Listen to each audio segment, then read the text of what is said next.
Well, hey y'all. I am so excited. First of all, to be back with y'all. It's been a minute. So I felt like today was the perfect time to, not only share my story of resilience, but also share my family's story of resilience. Um, it just so happened, y'all, that I did not only face this once, but I faced it twice. And some of you may know my son ended up serving federal time, just like my husband. He's been home now for a little bit over a month. And I just wanted to, you know, bring him and make him a part of this new journey. So without further ado, drum roll for me and him. Let me welcome Josiah Velasquez. What's up, everybody? So you excited to be here? Yes, very excited. Yes. So y'all, wait a minute. Let me wait a minute. Y'all make sure y'all ask some questions so we can keep this going. But the reason why, first of all, that I chose the topic twice locked up and thrice strong, um, a family resilience and triumph, is like I've shared with y'all that, my husband served federal time where he ended up getting locked up, I want to say a few months right after we got married. So we ended up, after he got out, we ended up relocating to San Antonio, Texas. And Josiah was a baby. He was, well, not a baby. He was like 6, 7, because he was going into, I think it was second grade. So, we moved him from that life in New York, New Jersey, so he could have a better life. And me and my husband, we bust our humps to create something that we thought that Josiah was not going to end up repeating, or should I say, following in. I don't even know if I say following in his daddy footsteps, but ended up getting locked up. And he got locked up during the worst time. He got locked up right before COVID. So having to go through this process of not being able to see your loved one, hug your loved one, kiss your loved one, um, and with him being locked up 23 hours of a day out of a day. But I wanted him to, 1 minute, y'all, sharing. I wanted him to come on here because I know that this is a story that has not only plagued my family. And I said, you know what? I'm not going to be embarrassed by this. He's not going to be embarrassed by this. I said, because one thing about God, he don't hold no condemnation against us. He forgives us. He loves us. Um, and I don't look at his past mistakes.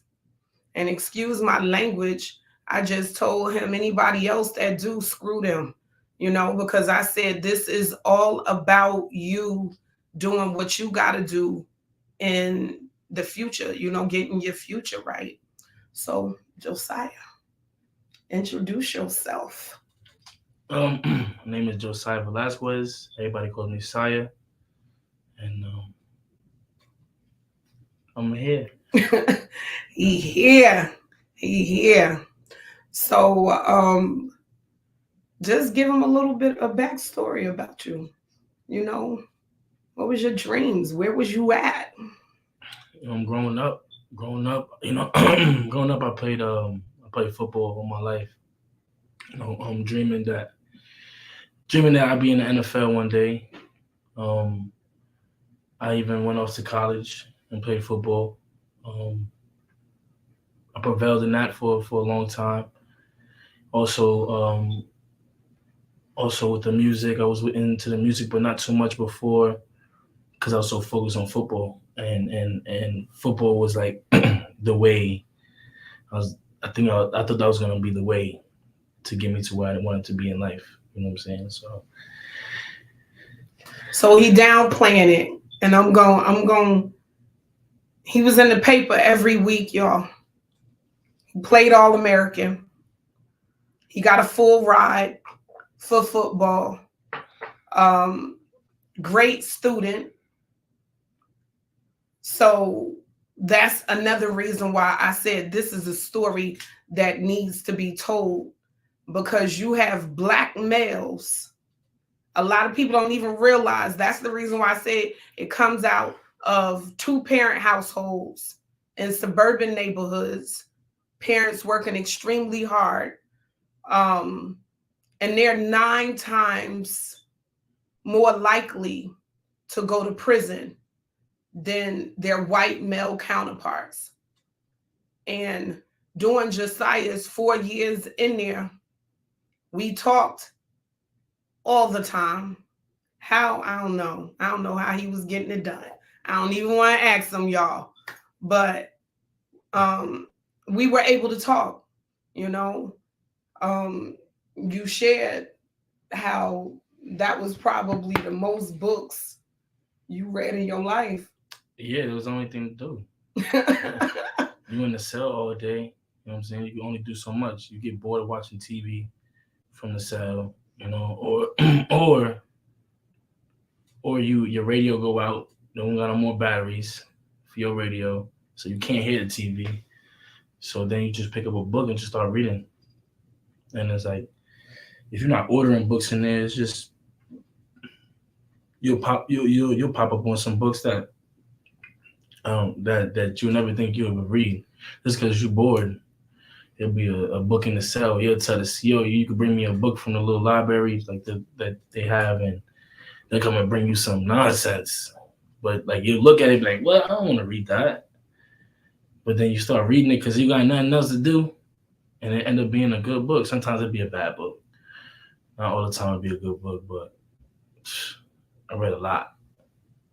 So I said, this makes me think about like when you were a kid, how the teachers would talk about how how you could never just give him a paragraph on something.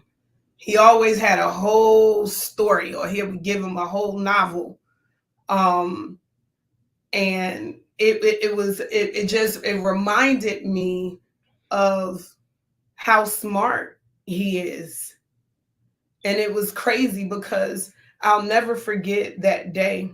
It was a lot that led up to that. So what? You getting locked up. Yeah.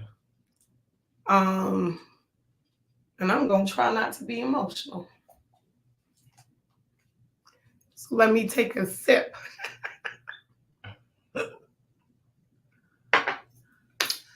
But it was a lot that led up to him getting locked up. Me and him have been like this since day one. So, of course, when he got locked up, as a mother,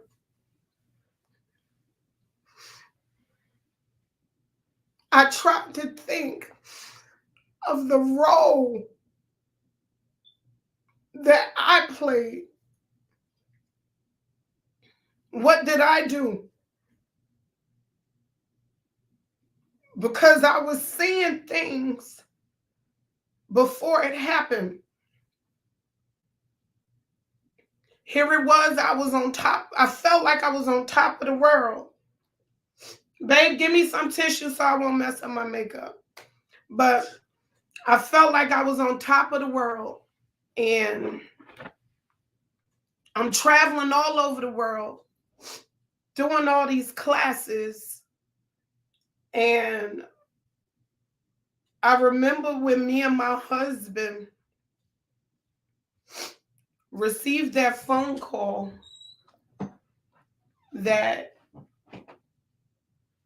he was leaving college and he was 20 minutes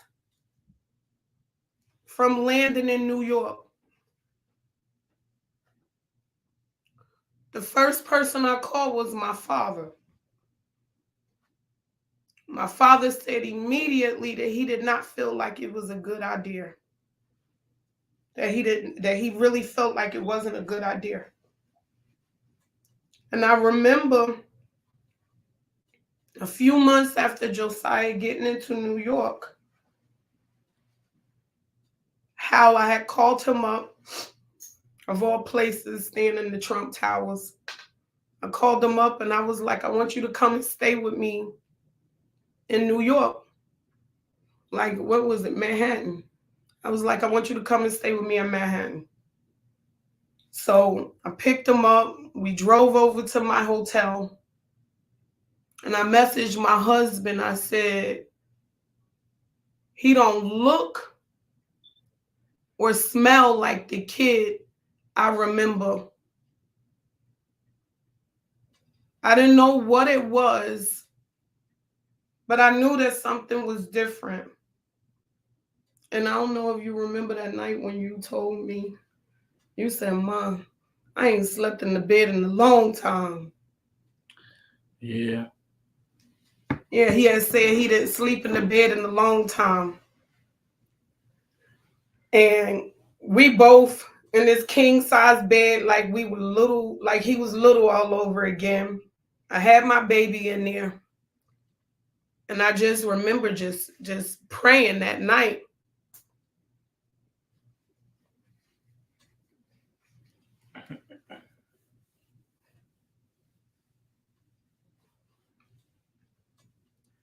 Because the spirit was telling me something.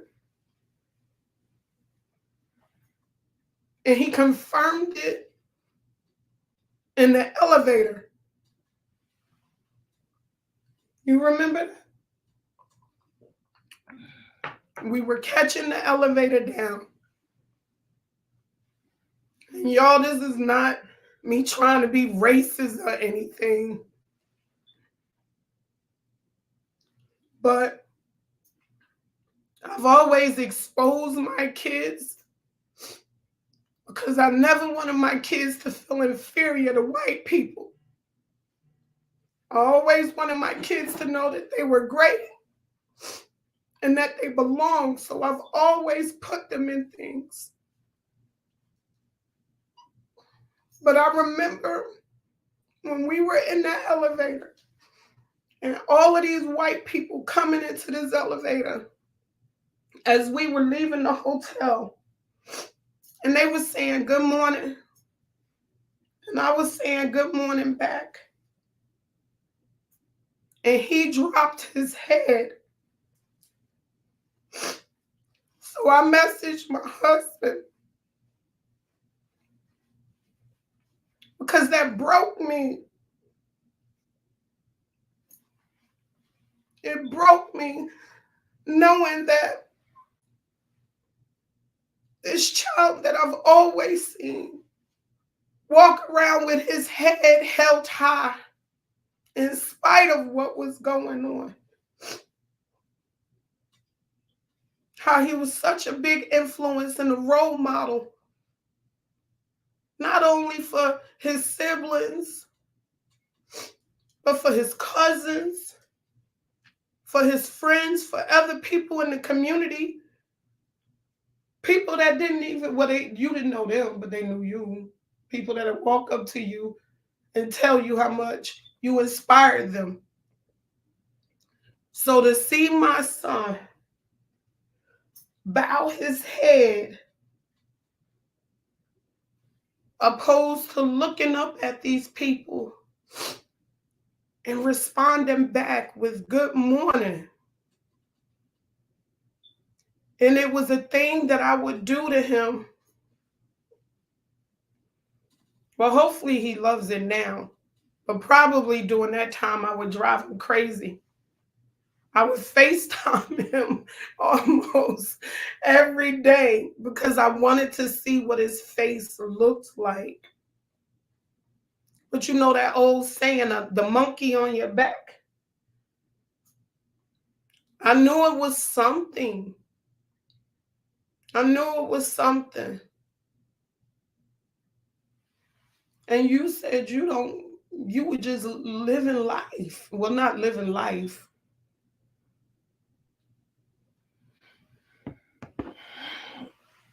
I was just going with the punches, man. That's it. Trying to make a. I don't know what I was doing. I was lost. You know what I'm saying? Trying to find myself again. But I ain't find myself. I found a whole other side of me. Mm. Like certain things that I've been through, what I did that I never thought I'd do. Probably I knew I was capable of doing it, but would I ever do it? Like just thinking about it, nah. But I did it. Sometimes I did it because I had to, and I did it because I didn't. I mean, sometimes just didn't have to. You know what I'm saying? Like just certain situations I put myself in forced me to be and do things that I normally wouldn't do. In that time, when I say I was having fun, in that time I say I was from that person I was from that mindset I was having fun. Would I do it again? Was you truly? Having fun? I mean, and in times, I'd be like, I'd be staring out the window at, chilling with dudes and stuff like that on the streets, and just sometimes I'd be on the block and just it'll be dead and empty on the block, and then that's when I would be thinking like, what am I doing out here? Like, I need to be doing something else. I need to be, but then something to come around within that second, either be opposition or something like that. You know what I mean? Without saying too much, but Yeah. somebody or something, or just something would happen that take me out that mindset. Like I have to go do something else, and they'll put me back in that mindset. Like it's time to go. It's time to do this. It's time to do that. I guess I just liked it. I liked the attention, the respect, Mm. and like some. I ain't gonna lie. Sometimes I liked the fear that I got from people, just knowing like they know what's up with me, so they ain't gonna do nothing, or they'll never do nothing to my family or nothing because they know what's. You know what I'm saying? Like I don't know. Just I guess that made my head big, and that made me like, this is who I am. Like this is what I'm meant to do. Like this is, you know, because just growing up, like just growing up. You remember I used to get in trouble sometimes looking at gang stuff. Mm-hmm. Just when I was probably like, it probably stopped around like eighth grade, like seventh grade, eighth grade. I was doing that. When your daddy jumped you into his gang. Yeah. I was just looking up gang stuff, just looking at different gangs, just looking up just that lifestyle. What do you think? Both of us have we have our spats over this because I'm like, what do you think had you thirst and crave for that Honestly, after you saw the pain that it caused your dad when he got locked up? honestly, I don't know. Like I know, but I don't know like what had me like so like it was a magnet. Like it was just like I wanted to be a part of something. I wanted to be, Mm. you know what I'm saying? But also, I think that I had to play with when my football career ended. I was a part of something for so long because after eighth grade, I went to high school and it was like football really became life. Football really became them Friday night lights. I really seen, the family and the team. You know what I'm saying? The especially when I got on varsity, it was like, we was together all the time. Mm. And then in school, right after class, we linking up. In between classes, lunch, after school, the weekends. Those was like, it was a brotherhood for real. So it's like, I guess when I lost that, it's not the main reason, but it's one of the reasons. But when I lost that, I guess I was looking for that brotherhood again. Like, Wow. you know what I'm saying? Like a family outside of my family. You know what I'm saying? So, and then I went back to an environment where, I'm not going to blame the environment because you got plenty of people who who's been stuck in that environment who ain't choose that route, Mm. who's prevailed through that. Wow. You know what I'm saying? But it's just me. At that time, I was so weak in the mind that like I thought that that was the right thing to do. Well, not even the right thing to do. I just thought But that. how did you feel?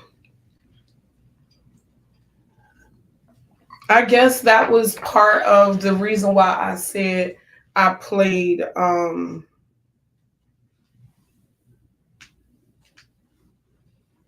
I why I felt some guilt, because even when your father was extradited to Puerto Rico, I'm like, if you think about it, when we were going to trial, I tried to make it seem Yeah, trip. like a trip, like a vacation.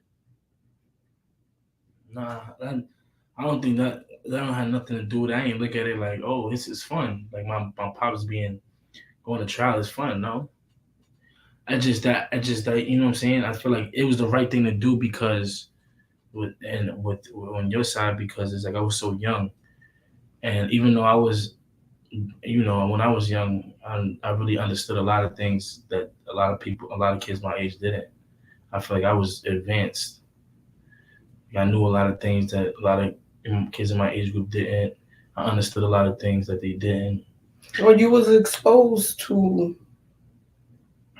a lot more Yeah, that too. But than I don't think that was, we have family out there, so it was like that was like fun for me. That wasn't, it's not the part of me us being because I don't know if you remember us being in the courtroom when we went to the courtroom. mm-hmm, How I was, I couldn't stop staring at the prosecutor because mm. I felt like they was violating, like they, you know what I'm saying. My pops wasn't the person they was trying to make him see him, so it's like that part wasn't fun. But us being together and being with family, that was fun. I wasn't that didn't think about, oh, my pops might be going to jail or my pop, you know what I'm saying. I wasn't thinking about that. I was thinking about like we here, we with my father, with my mom's, with my grandmother, with family that we have in Puerto Rico, like we having fun. Like that wasn't. I don't think that I guess affected. it was because I felt like I was so busy making sure you did not see the struggle. I wanted you to see that your dad he was going to pull through this, and we were going to pull through this as a family. Yeah. Because you figure that happened when my parents moved to Texas. Yeah. So it was like, I felt like that was such a pivotal point, but I also felt like, I tell your dad, I remember seeing you grew up overnight for me Yeah. in that period, because it was just me and you. It was me and you. Definitely. And I even remember you telling me how you was gonna protect me. How you was gonna protect me at 6, I still don't know. But you telling me how you gonna hold it down. And I watched how you excelled academically. I watched how you excelled socially. I saw your spirit transition some when you lost your grandmother. Yeah, I guess I didn't realize it till like now. You know what I'm saying? Like, cause I pushed down. Right before. I watched grandma die, so it's like, um, but like while she was passing away, like as she was going through what she was going through. I remember telling you. I remember she looked at me and she smiled, and I took that as like, cause she was the person to like. It didn't matter what y'all was going through, what anybody was arguing about. Nothing. Y'all better be at this house Sunday for dinner. You know what I'm saying? Like when grandma say is clip, just clip. Ain't no more arguing anymore. You know what I'm saying? It's just like she was that person to like hold the family down. Like she was that rock, right? So it's like when she smiled at me, it kind of told me like this is over with. It's over for me. Like you know what I'm saying? It's over for me. But it ain't over. You get what I'm saying? It ain't over. And it was like a like everything gonna be okay, but you need to take care of everybody. You know what I mean? Because I didn't cry for a long time. Yeah. I didn't cry for a long time, and it was like I didn't cry because I don't know. I just felt like I That's needed. why I was wondering if that played a role in some of the decisions that you made. Maybe it did. As far as because after that, family broke. Yeah. Family broke. Our family broke completely. Like even though we was here and there, with each other and stuff like Well, that, I it said just people were present, but the body was here. yeah. But the mind is The in the in mind the in was the in gone. the heart wasn't because it's No. like somebody that's so strong in the family is gone, so nobody really knew what to do. Nobody as far as with family.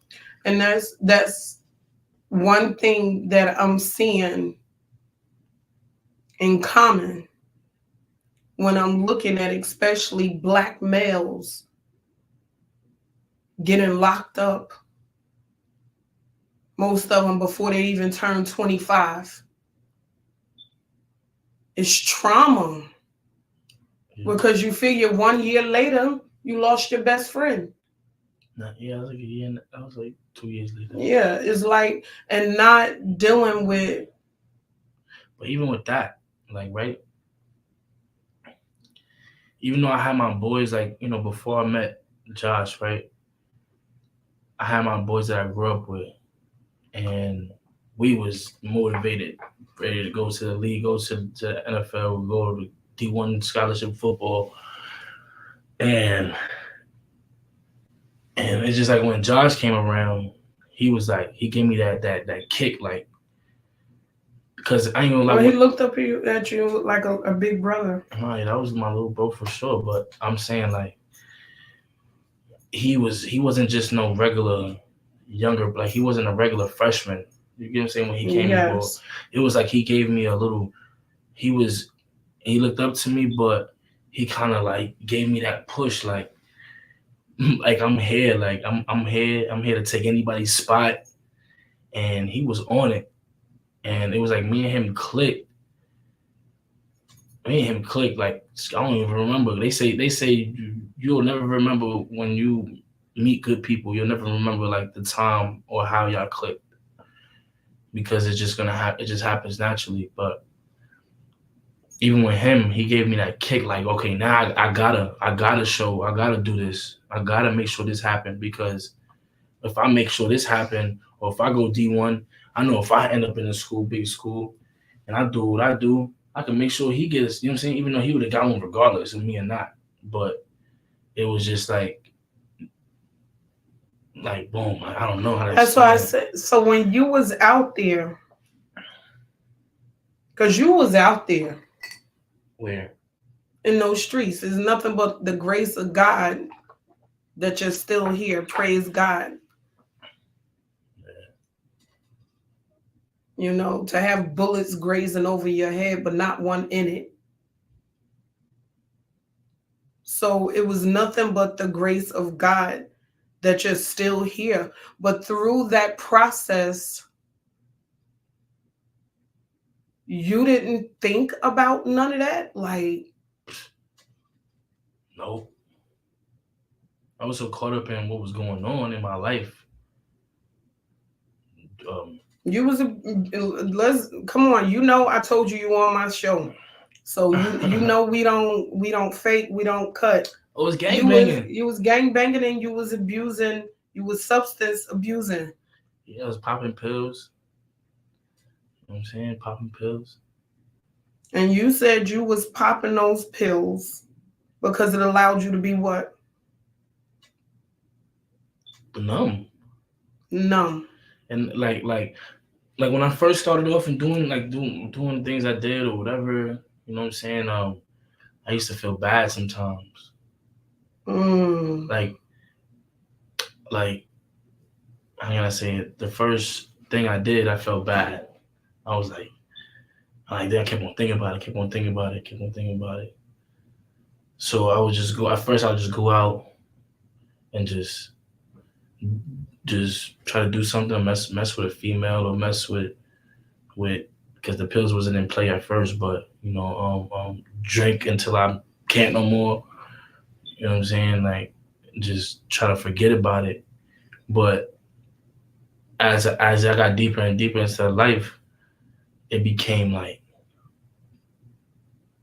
it became like a hype for me. Like Mm.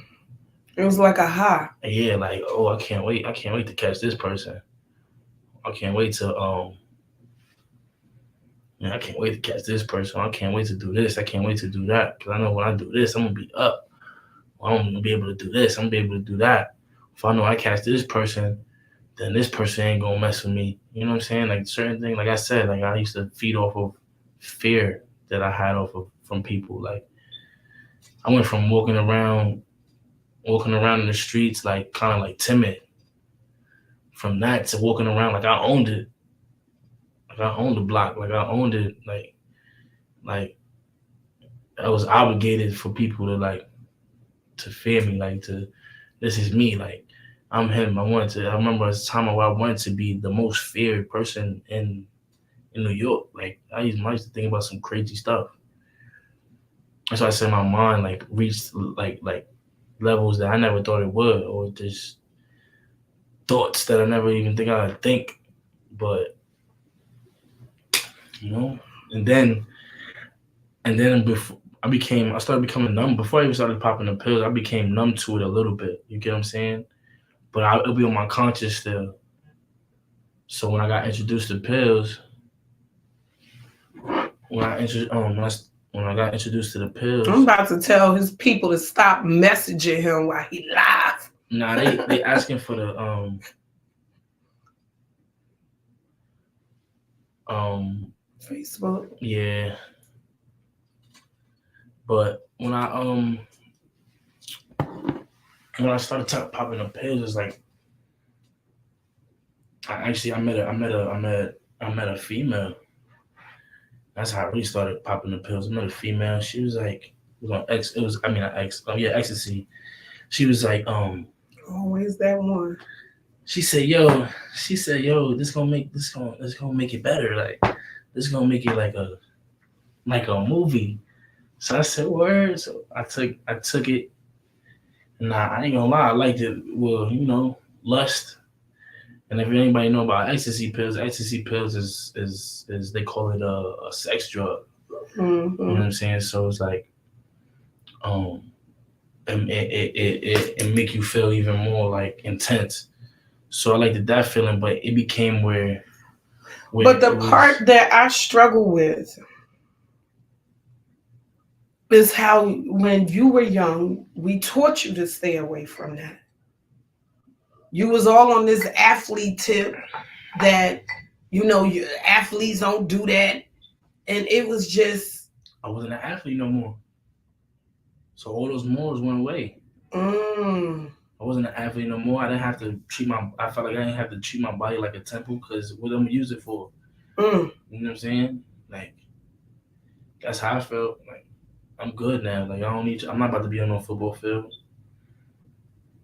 You know what I'm saying? So I'm good. So did you feel like, in a sense, because football was over, it was almost like a sense of your life was over? Oh yeah, definitely.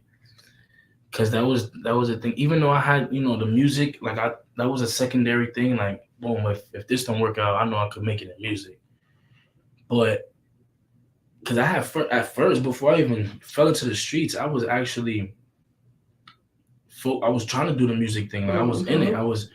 I was around on bust around security guard. I was in the studios with these underground like these local Mm-hmm. rappers and doing shows and stuff like that. And what really happened was this bust around security guard had got locked up.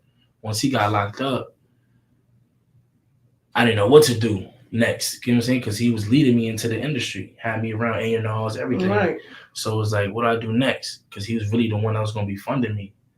So I was like, you know what? I need to do this to fund myself because it was like all the jobs that I was getting in New York was like construction demolition jobs, and they'll just use you, and then once the demolition is over with, they let you go. Let you go. So I got tired of that. Mm-hmm. Yeah, the union. Yeah, I got tired of that and got tired of like I got discouraged. So I was like, man, I'm about to go. So, question: why did you not just come back home? Cause I was embarrassed. I didn't want to come back to a place where I was looked at like on a hiatus, like, man, he about to go to the league. You know what I'm saying? Going from somebody where when you go into school every day and the minute you touch campus, it's like you're getting what's ups here and there, like you everybody on your body. Like it's just like they look at you one way and it was like I feel like everybody would look at me as a failure, like like man, he a fluke, man. Like because it would be certain people who didn't believe I go to college, like just haters, you know what I'm Mm-hmm. saying? But I feel like I proved them right. So I'm like, nah, I You can't ain't go. prove nobody right. Nah, but I'm just saying that's how I felt. So that's why I didn't come back. I just felt embarrassed. I didn't want to come back to a place where I was looked at as the man or looked at as like he gonna do it to like, oh, he didn't do it. Like he failed. You know what I'm saying? He ain't prosper like we thought he was.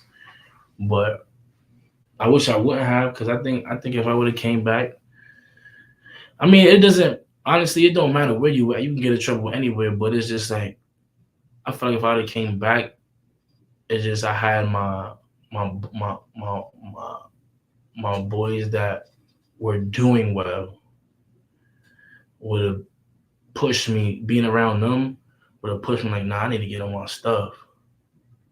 Like, But I feel, well, you know how I feel. You know, I told you this is part of your journey.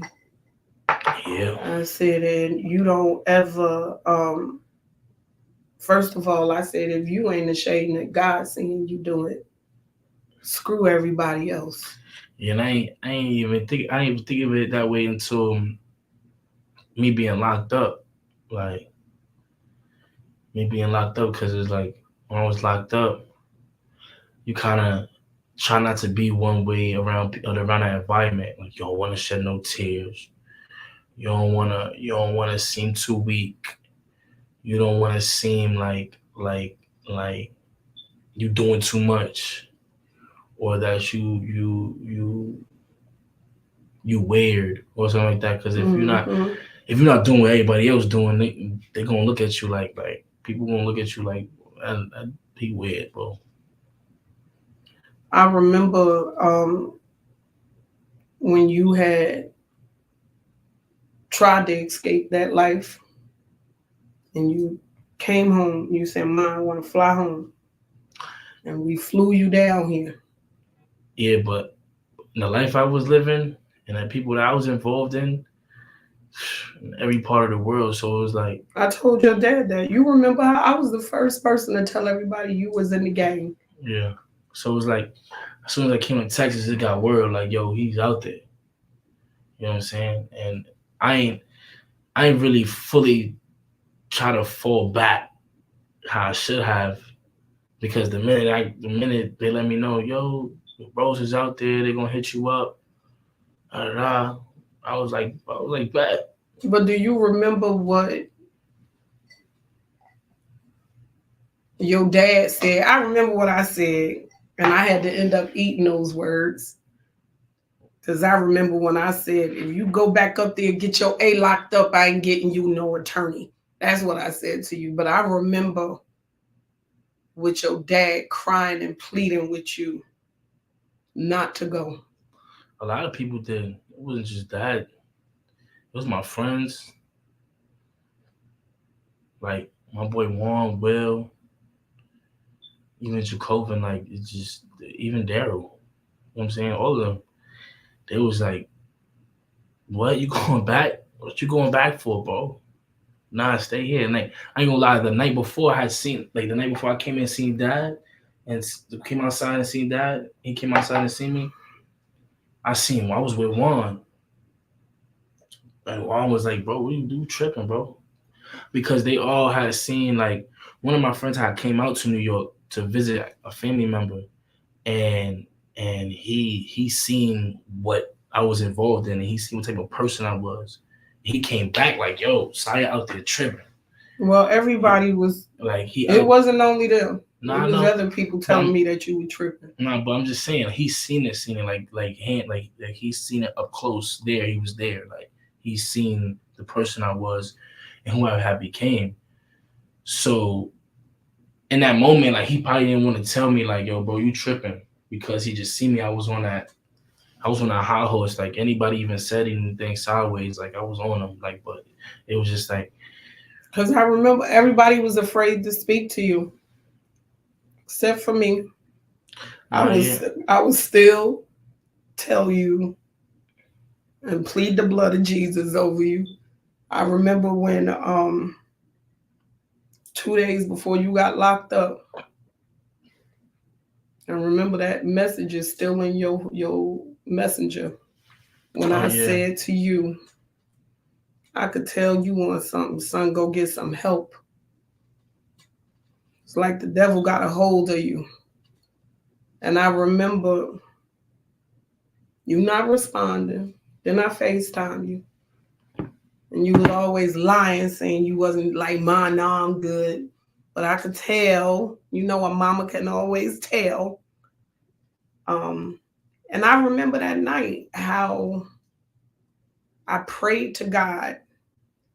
I said, Jesus, do whatever you got to do to wake him up. I said, but I'm begging you not to take his life. And your father got upset because when you got locked up, he said, why you didn't pray for him not to get locked up? And I said, well, I didn't put that part in there because my thing was, if you getting locked up was going to be the part that was going to wake you up, I'm like, Jesus, give it to him. I know when I saw how long you was locked up and how you were locked up, I remember that first year telling your dad he ain't ready to come home. And I just prayed. I continued to pray. Then it was like year 2.5. I said, all right, Jesus, I see the transition.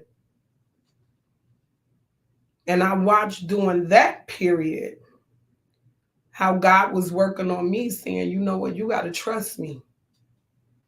Because I'm like, okay, Jesus, now we heading into year 3. And I'm like, all I kept on thinking was, what is that doing to the psyche?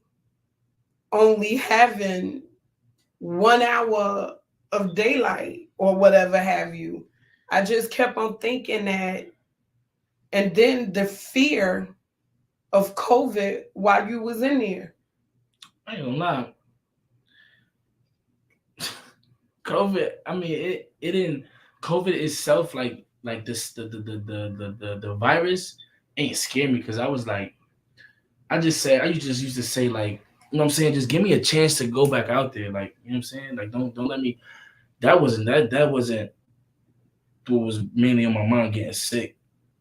What was mainly on my mind because I was affiliated was something popping off with gangs, like you know what I'm saying, because or even racial. Always just having to watch. Oh yes, because you was locked up doing that crazy So it's like period too. so it's like you you it's either you gonna go, it's either you're gonna go with your people or your people gonna go on you. Like, and it's easier to just go with your people because y'all gonna all stick together. And if you don't, that's everybody against you.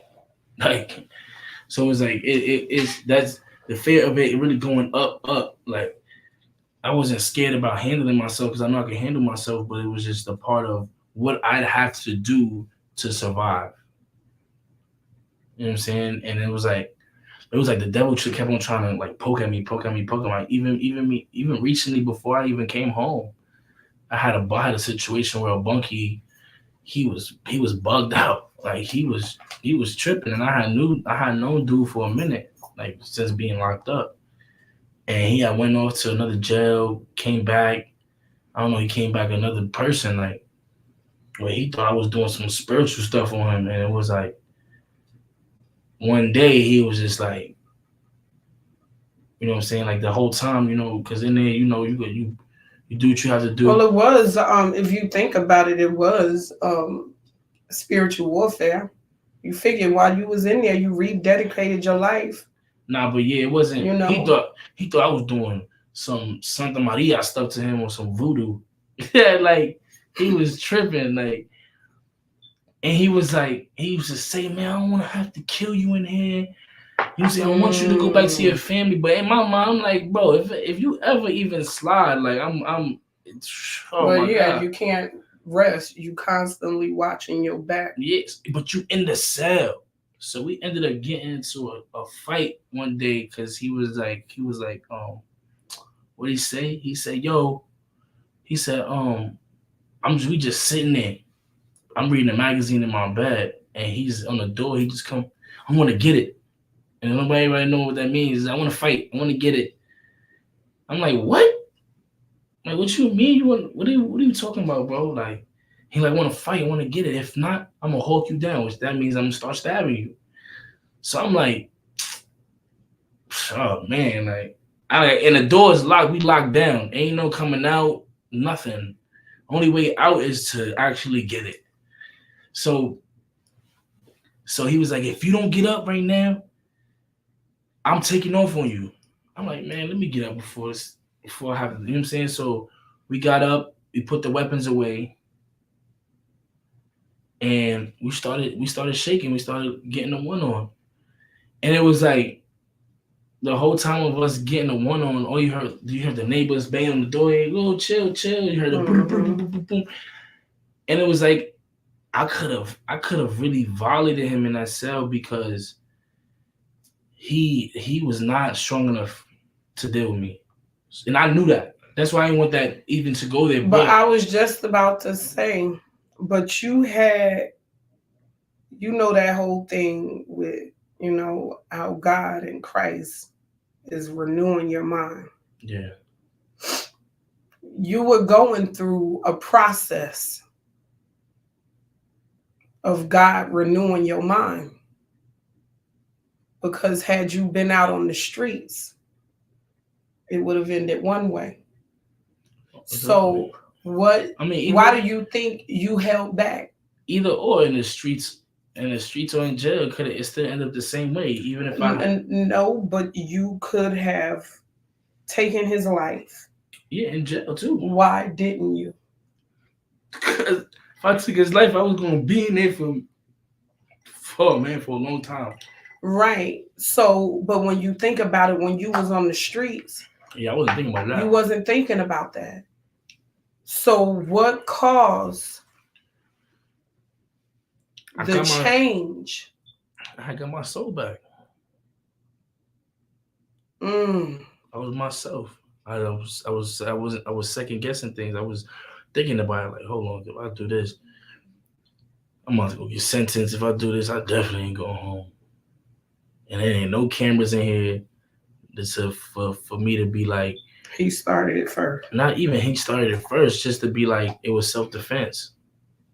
So I wouldn't have said all that, but I would have been like it was self defense, and I'd have been able to fight it because it'd have been in a cell. You get what I'm saying? But what you would have seen was you stabbed him down and he died. That's it. So do you remember that time? Because I remember you crying twice. The day that I received that call that you was locked up.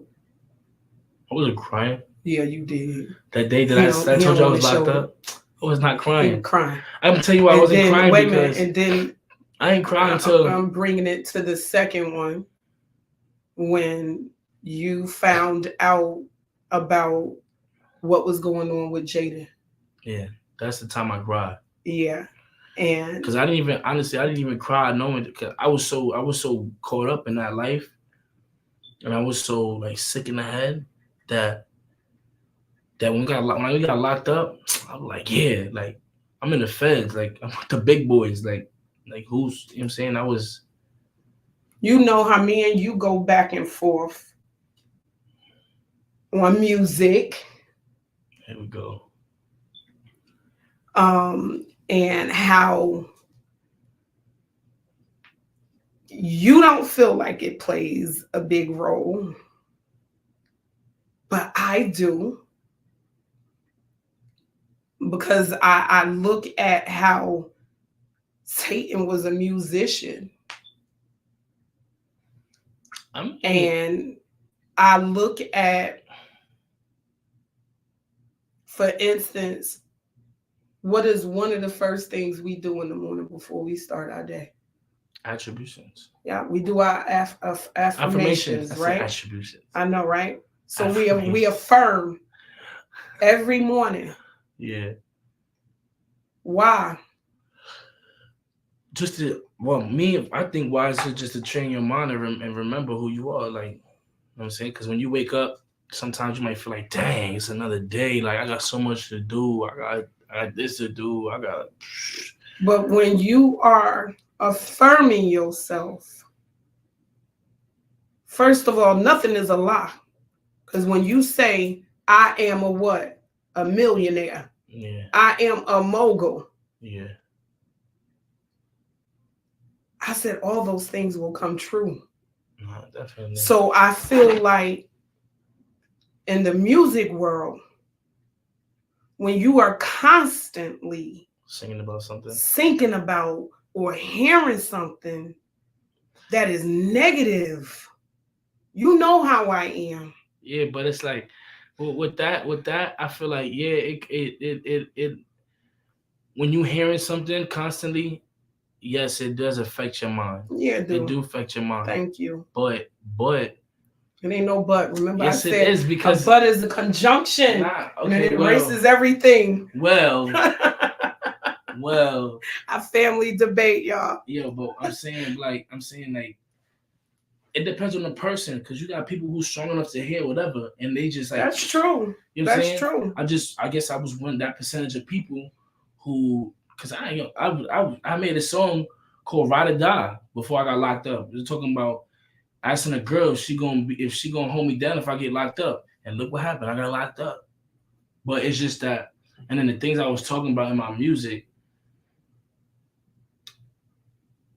it was like it was true. It was true. It was the things I was doing, but it's like when you I was about to say it's no shade to these artists out here, but it is shade, because it's like, find something positive to rap about. But I'm like, it's almost like, to me, it's like a form of like PTSD, something that's constantly being played over in your mind like a recorder. Like, it's like, I know multi-millionaires, y'all. Kids this close to going into the NFL, getting ready to sign that contract, and they get caught up in this life. And I know with when I was younger, did I choose those streets? I did. You know, I did some of what he was talking about. My parents, pushed for us, to move to a better neighborhood. You know, my parents bust their butts. My older sisters wasn't as privileged, but me and my younger sister, we were privileged with my parents to bust their butts to put us in Catholic school. But I know for me, it was my trauma of not dealing with my rape. So I was playing Russian roulette with my life. And I love the streets, and the streets is definitely a magnet. Yeah, I loved it. I loved it. It's like when you're in the streets, it's like you free. Like you could do whatever you want. It was just like I look at my husband and I look at my dad, how they were born and raised in the projects, how they didn't have where they just went over there for the weekend and chilled. No, it was something that they had to live day in and day out. And it was something that I thirst. So when I saw that my husband, that he was fighting to get out of that lifestyle, and to see my son trying to go back. I think it was too. As hard as we fought, y'all, I was, oh my God, to get to where I'm at today, people do not realize the sacrifices that I made for my family, and some things that, I'm happy that I made them. And some things I'm wishing that, I would have chosen to do things differently, but it was like one of the first parts of, I know my process of bringing my family on this journey. It was for me to heal me. I had to heal me. I had to forgive me, because not only people are notorious for throwing your past, but y'all, I was throwing my own past. That was the reason why I had told my son, when you come home, your past is your past. I'm not holding that against you. Your father's not holding that against you. His family, he saw how when we gave him a welcome home party, I had everybody in the room affirm him. And nobody in that room holds that past against him. But I told him, I said, and we battled with that at first too, because as y'all could tell, he hard-headed. But yeah, he got a hard head, y'all. He like me. We like this all day. But I had to tell him, when you come out, this is going to be the hardest time of your life. I said, being locked up was like a walk in the park. And at first, he fought me on that. I said, when you got somebody to tell you when you going to get up, when you going to lay down, when you going to eat, when you going to shower, and then all of a sudden you got all of this freedom. Because that's one thing, God gives us choices. So now he got all of this freedom, and I said, what you going to do with it? So y'all, this was one of the first books that I gave him. Power. Women know this was Human Nature. But you said you read Power.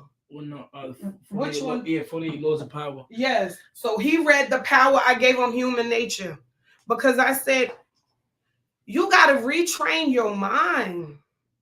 You got to retrain your mind. And you also got to, I commend him.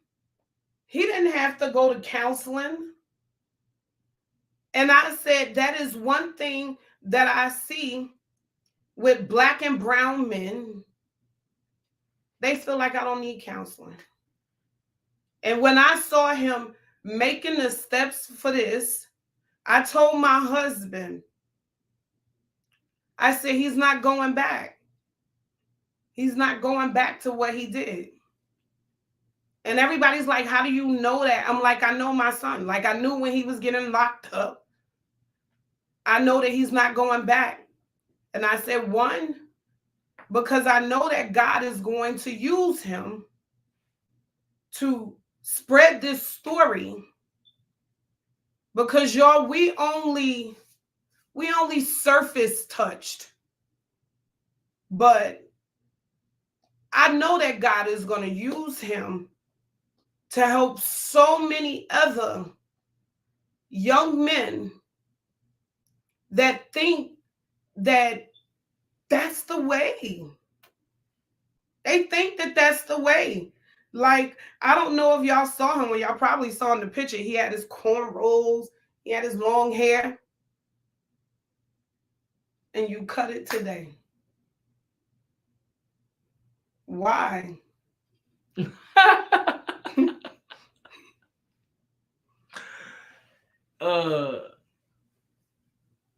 I cut it because just to start fresh. It's new beginnings, man.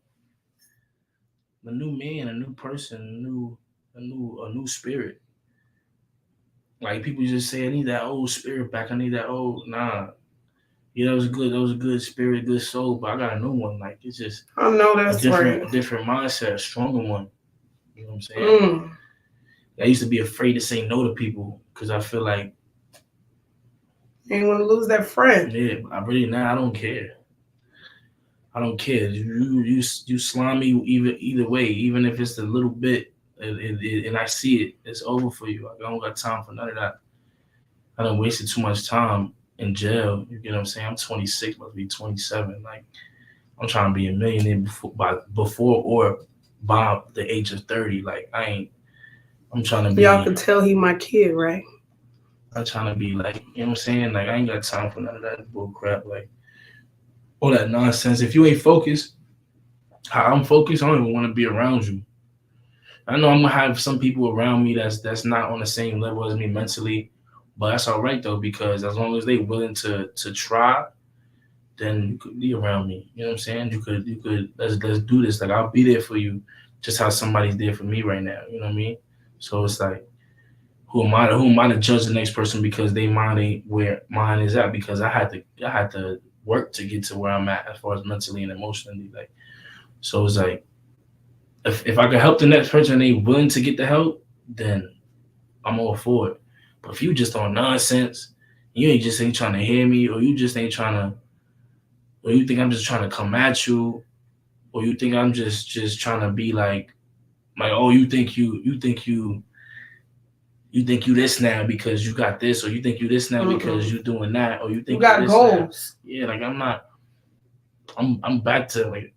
I mean, I would say I'm back to me, like as far as dream chasing, because I wasn't chasing no dreams when I was in the streets. I was just chasing a lifestyle. I was chasing I was chasing a certain clout. Like I am like me. I feel like me. I am the clout. Like you know what I'm saying. Like I am the trend. I am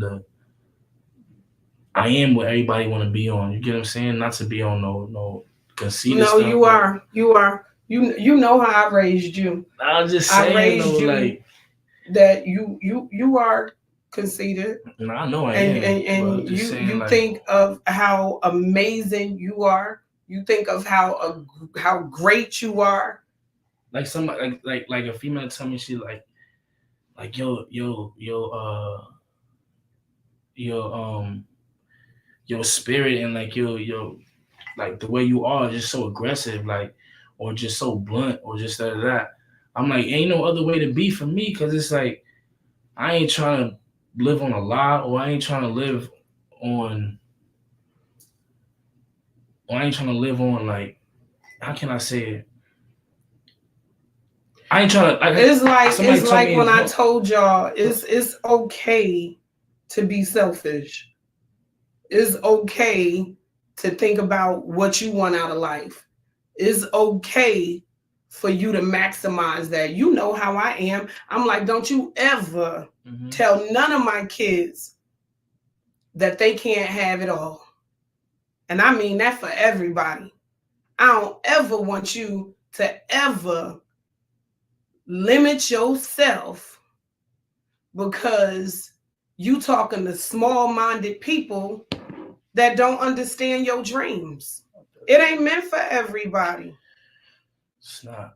It is not. I ain't even got like some friends like where like they ain't on the same page. So I'm about to start reading these comments before we jump off of here. But if y'all have any questions for Josiah, and as y'all getting ready to see, he about to jump out into this speaker world. We got some stuff lined up, y'all. Y'all wait for this movie that's getting ready to pop off. But it's a lot that is getting ready to come. And I knew this time was coming. Wow. Wow. This would be a phenomenal podcast targeted at to the youth. But guess what, John Anthony? This is a podcast that's targeted to more than just the youth. This is a podcast that, yeah, we talking about, you joining gangs and all of that other stuff. But you want to talk about when did you stop dreaming? When did you give up? What caused you to say, you know what? I was just existing. What I told you yesterday. I ain't trying to be no regular Joe. I ain't trying to be regular. I'm trying to be somebody where it's like, oh man, he's different. Or he's. Yeah, I told you. I said, don't leave no crumbs. You came to have an amazing life. And I said, and I know the God that I serve.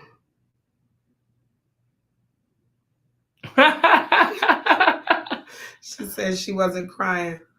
But I know that the God that I serve, he is a mighty one. And he hears it. It's like I shared with him when he was in that cell and he would call me.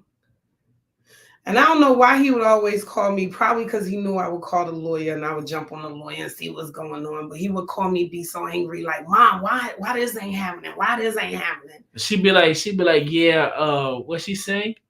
She'd be like, yeah, I talked to your mother already. Getting me in trouble with going off on everybody. But I had towards the end, she said, that's a great book. I read it 3 times. Yeah, towards the end, I was like, okay, God, I see what you're getting ready to do. I said, and me and him battle over this too. I said, not that I don't see God, allowing for him, to live out one of his dreams with being a musician. But I told him years ago, I was like, no, you ain't go. I knew it wasn't the NFL.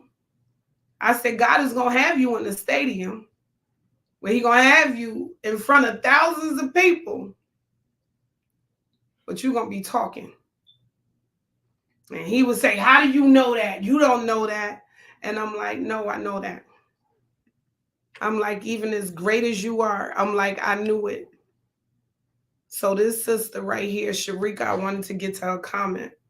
She said, you're chosen for such a time as this.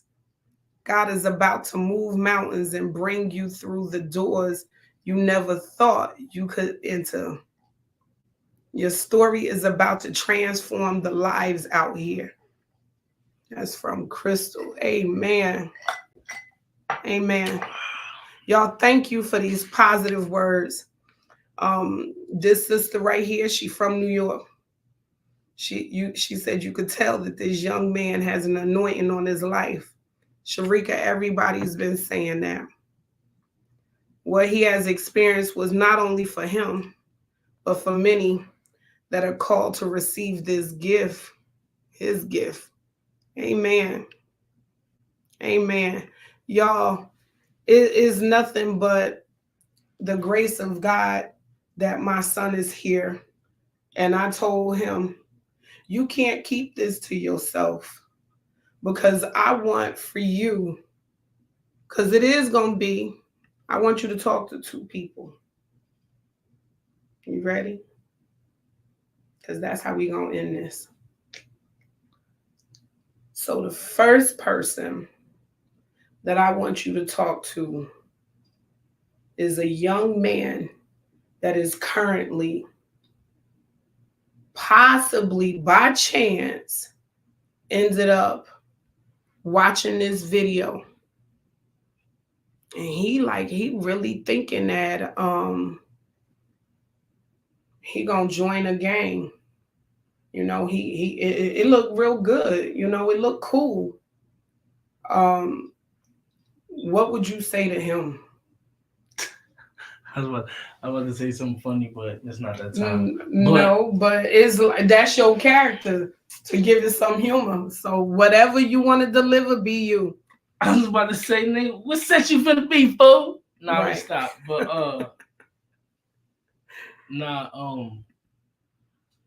I ain't gonna never tell nobody not to do this or not to do that. I'ma just advise you, like, because I did it. You know what I'm saying? Just know that if you do go into that life, just know what's gonna come with it. Either you gonna be in a casket, or you gonna be in jail, or you might even be that. You might be paralyzed for the rest of your life. I was about to say, look at my ex-husband. You get what I'm saying? You might be blind for the rest of your life. You might have an arm missing, a leg. Like, you know what I'm saying? There's just so many things that can happen in that lifestyle. It might not ever happen to you, though. You know what I'm saying? God forbid. But who want to live like that? Like, knowing that this might happen to me and that might happen to me. You know what I'm saying? And I'm not going to tell you, because I did it. You know what I'm saying? So I'm not going to tell you, oh, don't do this or don't do that, because that's what everybody say. Don't do this. But how do you feel that you're free? Huh? How you feel that you're free? Hey, how I feel being a free man? Yeah, I should play that video of how you was running and cheesing and screaming you free. So I think it's definitely a moment. You know what I'm saying? It's definitely a great feeling to be free. But it's like when you in that state, like, man, when I get out, I'm gonna do this, I'm gonna do that, I'm gonna do that. But when you get out the doors, you like, dang, like I'm really out here. Like I still can't believe it some days. That's why she asked you that question. Oh no, yeah, I'm alright. I'm good. I'm motivated, but it's like I'll be having my days where I'm like, I'm really free. Like, because for so long you go through, for so long, what have stopped you from going down that road? Honestly, if I never got kicked off the team, I wouldn't even thought about. But it was still something that was there prior to that. I think if I'd never lost my best friend or even lost my grandmother, those things wouldn't happen. Cause it's like, yeah, she would have probably beat the living crap out of you. Like, you know what I'm saying? Like, but would you say, because you did not deal with that trauma, and y'all, that part two, because I had to go get help. I had to get counseling for me to understand that My son saw my mother die right before his eyes, you know, and to see him, for me walking in that room, to see how they were working on my mother, and to see my son standing in there watching all of that. But in my head, mentally, um, and how I was raised, when he went to counseling, I was like, nah, we ain't gonna put him on no drugs. Even though he was diagnosed with PTSD. And I love my mother, but I was raised like that from my mother, that we gonna push through. You know what I'm saying? And I said, had I known better, I think, um, one, I would have taken him out of the room. And two, I would have gotten him on something. I would have gotten him on something, um, because he tried to push through all of this on his own, and I'm like, because we were raised no counseling, no meds, I feel like it played a huge role in his life, and especially in the decision making, because he didn't start getting the healing in the process until now that he's out in the streets. Now he's going through the process. So please go to a counselor, get your healing. I don't know what we said, but she laughing. Definitely not. For real, that part. I mean, don't get it. I mean, you got people out there who then got lucky, or not even lucky, who's blessed because who've been in that life for so long. But those be people who just a lot of the people I know that ain't never been to jail or even been close to dying is because they was forced into that life. Yeah, but it's just, I guess Shakira is speaking from, because she know what it did to our cousin when he ain't had that little money, he had long money, and what it did to my ex-husband, who now has no eyesight. So it's like what she said, it's a road to nowhere. So now we gonna end it with, let's just be real. We know it's some brothers that's out there in it now. They out there in it now. You know darn well, you said to me how you could not sleep. You couldn't sleep. What, like now? Even when you would do the craziest stuff. So think about that brother. Talk to that brother that can't sleep, constantly watching over his shoulders. Because you got two people fighting. Mm-hmm. You got that one over here that's just like, you know what? You know this ain't you. You know it's better. And you got this other one that's over here like, man, don't even listen to that. Speak to that brother that's just like, I don't know what to do. It's hard. It's hard in that moment. It's gonna be hard in that moment.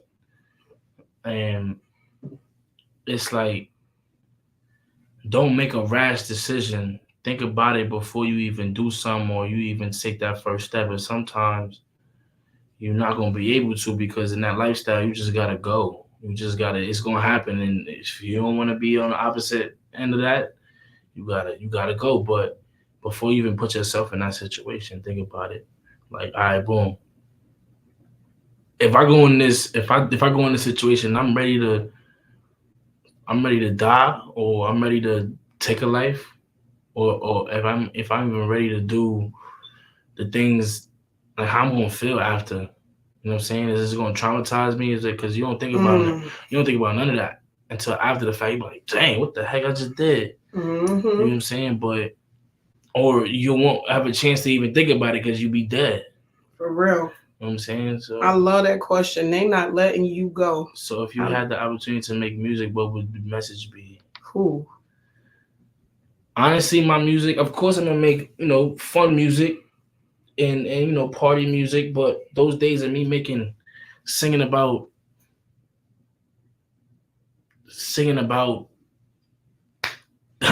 like spinning on ops or singing about me having beef with somebody is over. Like my message would honestly be my story. You know what I'm saying? I would sing about my pain. I was singing about what I went through. You know what I'm saying? More so than singing like wow. Singing like, oh, if you do this and that, you should go do this and that, or I'm ready to do this and that. I'm ready to die. I'm ready to do this. So what's your message? What's she asking you? I just said that. It's party music? No, I mean, of course, that's going to be implemented into my music because you gotta have versatility when you're doing the music if you want to even go somewhere. But lately, all I've been listening to is singing to women. I'm like, Jesus. Yeah, that's true. So we done went from one side to the other. No, you need to put the love in there too. But that's all a part of my story of what I went through. You get what I'm saying? My relationships with females, certain relationships that I done messed up because of the life that I had lived. You get what I'm saying? And the person that I had became. So I had forgot how to really open my heart and really love on somebody like at one point. You get what I'm saying? So it was like my message in my music would be to not follow, just to show you the things that I went through and the pain that I went through and the suffer that I went through. So that way hopefully it'll show you like, all right, that's not something I want to go through. Wow. I love this question. What would you say your greatest revelation through all these trials up to this point is? Wow. What would you say your greatest revelation through all these trials up to this point is? Like what? What's my greatest like what was your biggest like aha moment through all of this?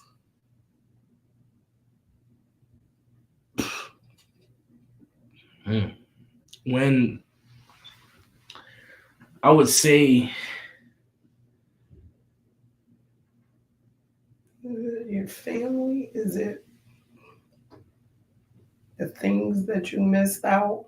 Yeah, like how can I say it? Like boom, the things that I didn't appreciate or didn't realize that I had, being in there and having all that stuff taken away from me, it was like, what? Like, bro, you don't have to be in this situation. Like, you got people who really love you. You got people who, even if I came back home after getting kicked off the team, they'd have picked me up instead of kicking me down. You get what I'm saying? Like, it's just like, even my friends, I felt like I abandoned my friends too, because it's like, those are people who really love me instead of trying to chase friends who really. Because don't get twisted, I met some dudes.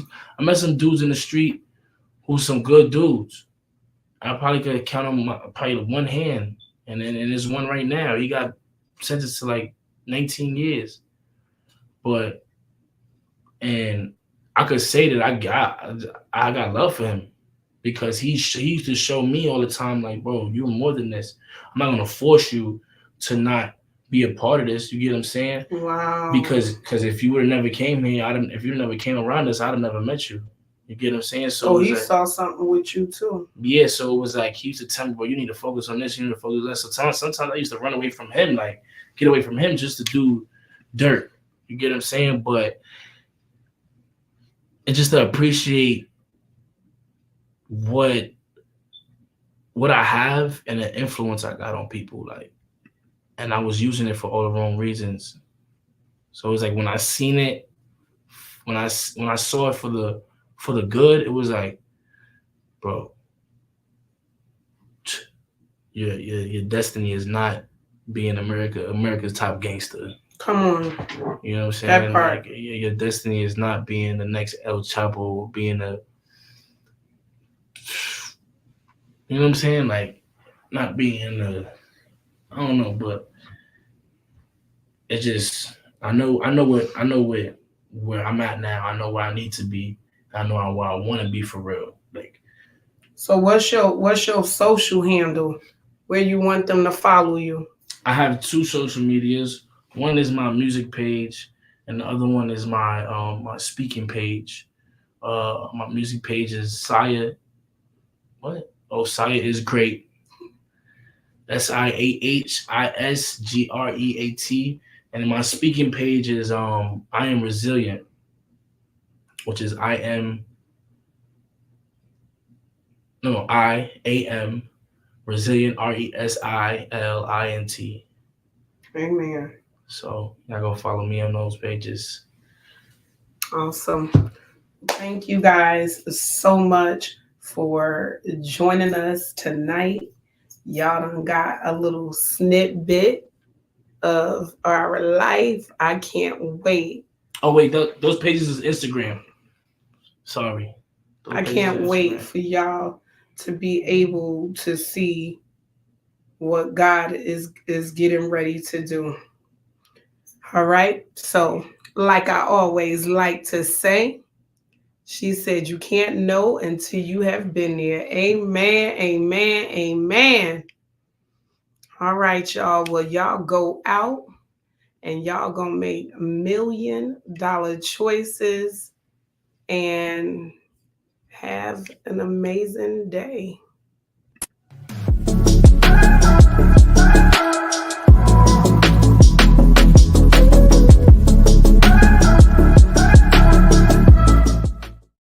Uh,